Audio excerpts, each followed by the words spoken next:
December থেকে June মাসের মধ্যে নির্বাচন হবে। প্রধান উপদেষ্টা অধ্যাপক ডক্টর মোহাম্মদ ইউনূসের এই বক্তব্যকে অস্পষ্ট অভিহিত করে অবিলম্বে স্পষ্ট রোড ম্যাপ দাবি করেছেন মির্জা ফখরুল ইসলাম আলমগীর। বলেন, স্পষ্ট রোডম্যাপ এবং দ্রুত নির্বাচন না হলে যে সংকটগুলো সৃষ্টি হচ্ছে এই সংকটগুলো কাটবে না।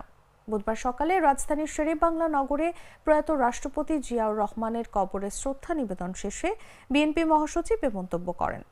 বিএনপি মহাসচিব বলেন, বিএনপি ক্ষমতায় যাওয়ার জন্য নির্বাচনের কথা বলছে না। বিএনপি জাতির স্বার্থে, জাতিকে রক্ষা করার স্বার্থে, স্বাধীনতা সার্বভৌমত্বকে রক্ষা করার স্বার্থেই নির্বাচনের কথা বলছে।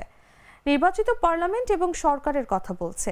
অন্তর্বর্তী সরকার অতি দ্রুত ন্যূনতম সংস্কারগুলো করে, অর্থাৎ যেগুলো নির্বাচনের জন্য প্রয়োজন তা সম্পন্ন করে নির্বাচনের ঘোষণা দেবেন বলে আশা ব্যক্ত করেন বিএনপি মহাসচিব।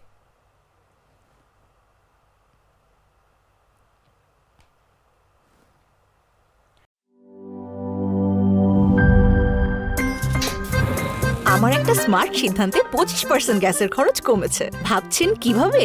সাধারণ গ্যাস স্টোভ বদলে আমি এনেছি আরএফএল গ্যাস স্টোভ। এর সাইন্টিফিক নজল ও ব্রাস বার্নার ক্যাপ সমানভাবে তাপ ছড়িয়ে রান্না করে দ্রুত।